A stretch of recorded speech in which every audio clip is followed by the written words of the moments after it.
Bismillahirrahmanirrahim. Assalamualaikum warahmatullahi wabarakatuh. Jumpa lagi bersama saya pemilik warung sembako semi grosir di channel Tokyo Junior. Apa kabar teman-teman semua? Semoga kalian selalu berada dalam lindungan Allah Subhanahu wa taala, dilancarkan segala urusannya, dimudahkan rezekinya teman-teman ya.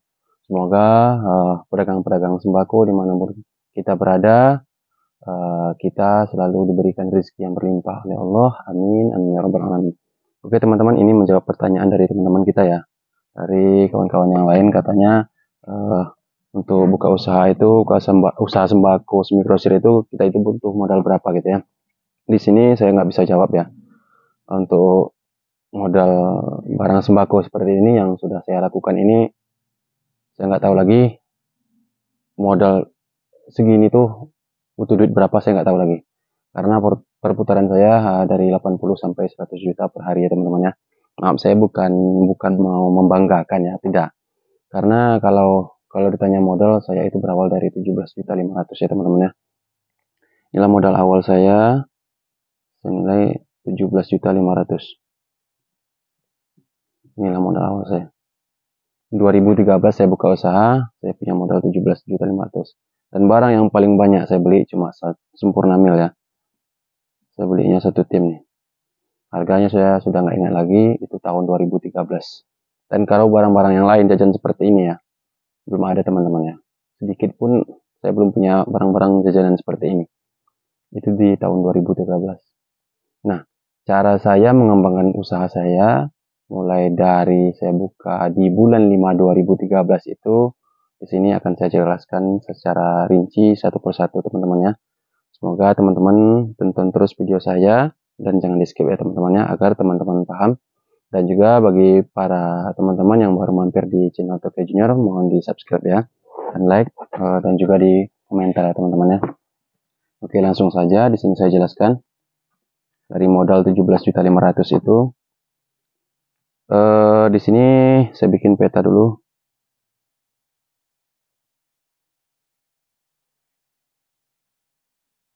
Nah, ini teman-teman ya. Ini adalah pasar kecamatan itu Lipat Kain. Di sini saya bikin tokonya. Dulu nama tokonya di sini Kampar Jaya, saya belanja di sini. Di toko Kampar Jaya ini saya pernah bekerja selama 7 bulan.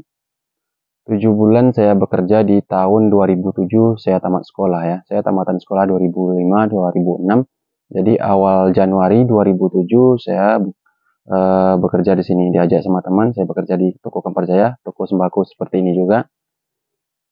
Di sana toko Kampar Jaya itu adalah toko yang paling laris ya di kecamatan Kampar Kiri, di daerah saya. Kalau saya tinggal di daerah sini di Kuntu Darussalam. Jadi waktu 2007 saya bekerja di sini. Karena ada pengalaman bekerja di sini, saya sudah kenal sama Pak Haji ini. Sekarang beliau sudah almarhum ya. Saya resign dari perusahaan RPP. Saya kerja di RPP itu lebih kurang 5 tahun, dari tahun 2007 akhir. 2007 akhir siap lebaran saya kerja di RAPP. Resign dari sana, saya langsung buka usaha, langsung saya temui Pak Haji ini. Saya bilang sama beliau seperti ini, Pak, saya pengen buka usaha sembako. Saya punya modal 17.500.000. Tapi saya nggak tahu dengan 17.500.000 ini apa saja yang harus saya beli. Saya bingung, nggak tahu mau belanja apa yang harus saya beli, apa yang harus saya sediakan, mana yang laku, mana yang kurang laku. Saya bingung teman-teman ya. Jadi langsung saya serahkan nilai duit 17.500.000 ini kepada beliau.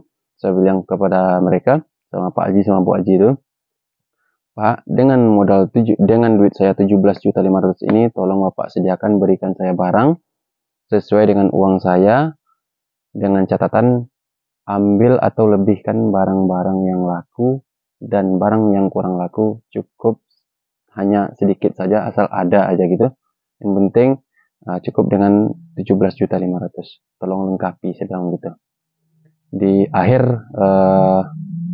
bulan April itu saya datang mereka ya. Dia antar barang saya di akhir bulan April itu di tanggal 1 Mei 2013 itu saya mulai usaha ya dengan modal segini. langsung beliau antar ke toko saya. Nah, dari sinilah. Dan di sini ada toko satu lagi, namanya toko Pak Amrul. Toko Pak Amrul inilah tempat saya belanja sekarang, karena toko yang ini sudah tutup. Nah, karena beliau sudah almarhum ya, nggak ada lagi yang penerusnya. Nah, saya sekarang belanjanya di sini. Nah, dari sini, ini kampung saya, di sini. Di sini nama kampungnya dulu Teluk Paman. Setelah Teluk Paman Timur, habis itu langsung ke Kuntu. Di sini kampung saya Kuntu Darussalam. Ini ada jembatan nih penyeberangan. Jadi perlu saya jelaskan kepada teman-teman di sini ya, rute perjalanannya, karena di sini satu, habis itu sampai di Simpang Kuntu. Di sini ada pasar Kuntu teman-teman ya. Di sini ada nama tokonya, Toko Zahira teman-teman. Ini grosir nomor 1 di Kuntu sentralnya. Nah, untuk di Kuntu grosir nomor 1 cuma ini teman-teman ya. Memang banyak sih toko-toko yang lain, tapi tidak ada yang grosir. Nah, kenapa saya bisa mengembangkan usaha saya di sini, di Kuntu ini? Memang ya rezeki memang sudah Tuhan yang ngatur. Tetapi karena saya punya keinginan bagaimana usaha retail ini, usaha yang saya jalani sekarang ini bisa menjadi grosir seperti yang dijalani oleh Toko Zahira ya.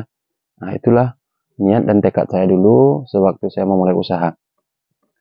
Saya cari-cari perbandingan harga teman-teman.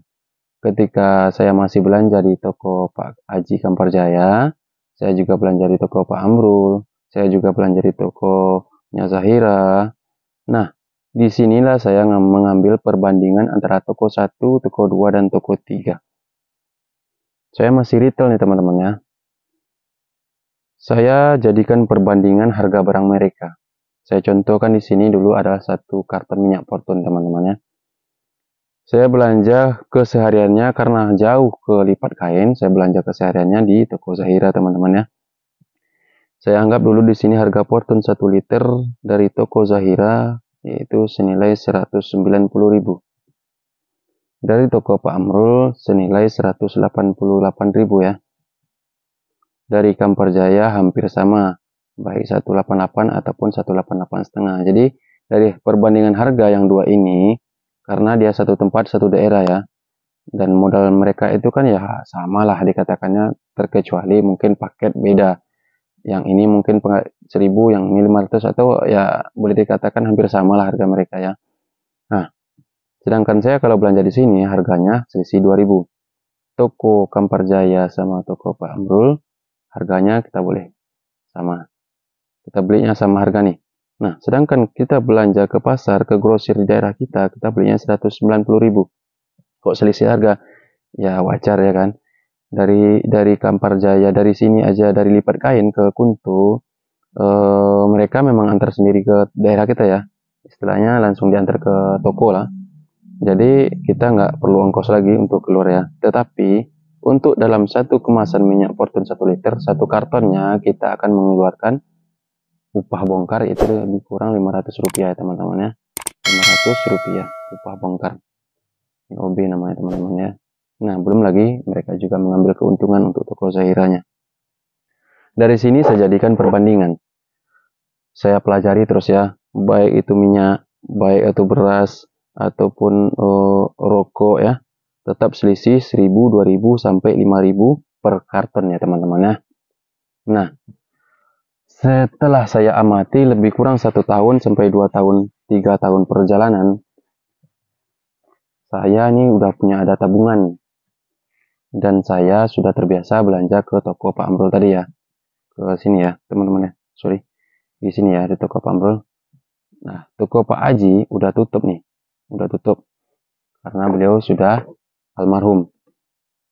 Yang ada lagi cuma toko Pak Amrul. Karena kita sudah sering belanja ke sini, nah beliau nih ketika kita minta bisa bon nggak ya, mereka kasih bon, mereka nggak nolak karena kita sudah terbiasa. Nah dari situlah sekarang kita berlangganan sama tokonya Pak Amrul ya teman-teman ya. Setelah kita berlangganan sama Pak Amrul, kita kan udah tahu nih pasaran di daerah kita itu berapa. Toko Zahira ini jualnya berapa teman-teman ya.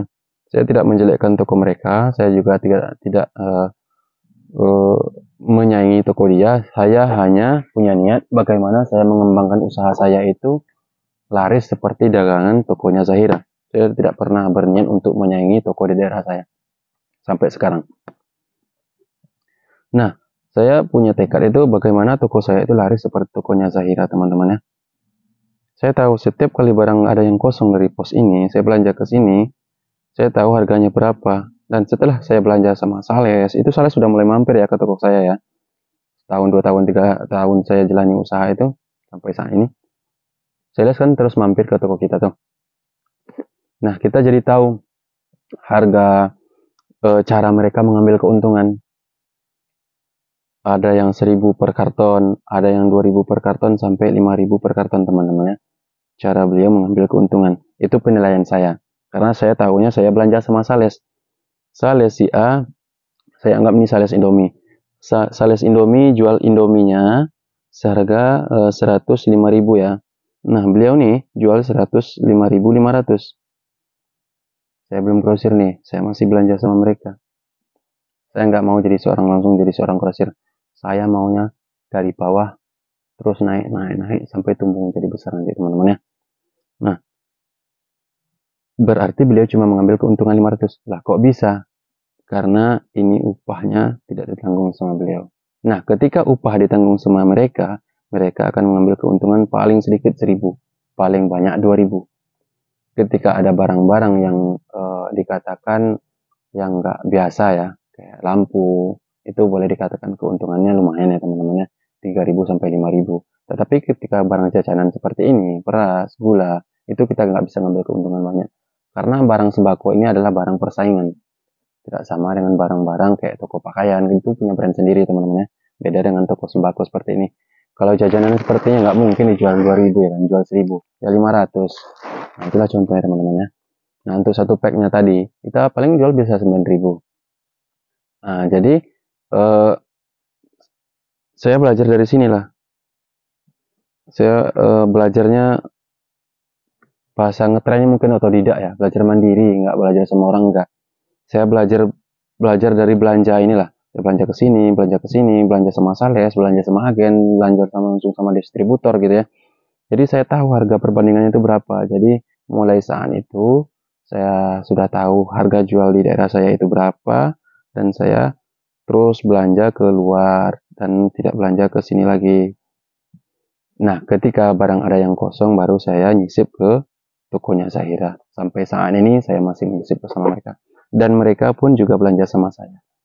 Kita sebagai pedagang sembako itu harus akur ya sama tetangga di daerah-daerah kita. Kita nggak boleh usil, nggak boleh ya saling bersaing sehat lah dikatakan ya teman-teman. Kita nggak boleh usil sama tetangga kita karena barang dia lebih laris dari barang kita, ya nggak mungkin kita harus sakit hati ya kan. Karena rezeki itu memang sudah diatur sama Allah, sama yang kuasa. Kita itu ya harus terima apa adanya.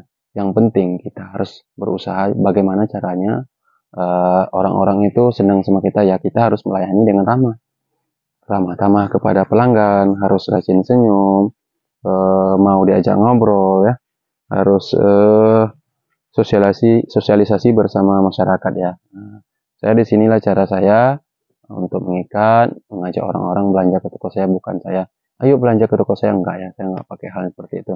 Di toko saya murah loh, enggak, saya nggak pakai yang seperti itu. Ketika mereka ada belanja ke toko saya langsung layani dengan baik. Pak belanja apa, Pak Bu belanja apa, Bu cari apa, Ibu beli apa gitu. Saya ramah. Bu belanjanya udah siap, oke. Saya harus ramah. Jadi kita sebagai pedagang sembako itu harus ramah kepada pelanggan. Tidak boleh sombong, tidak boleh angkuh, dan tidak boleh marah sama sekali ya teman-teman ya.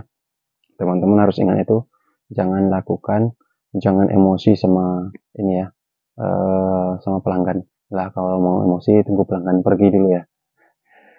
Jadi buat teman-teman semua yang baru mampir di channel Tope Junior, mohon bantu like dan subscribe ya teman-teman ya. Semoga ilmu yang saya bagikan kepada teman-teman semua bermanfaat. Billahi taufiq wal hidayah. Wassalamualaikum warahmatullahi wabarakatuh.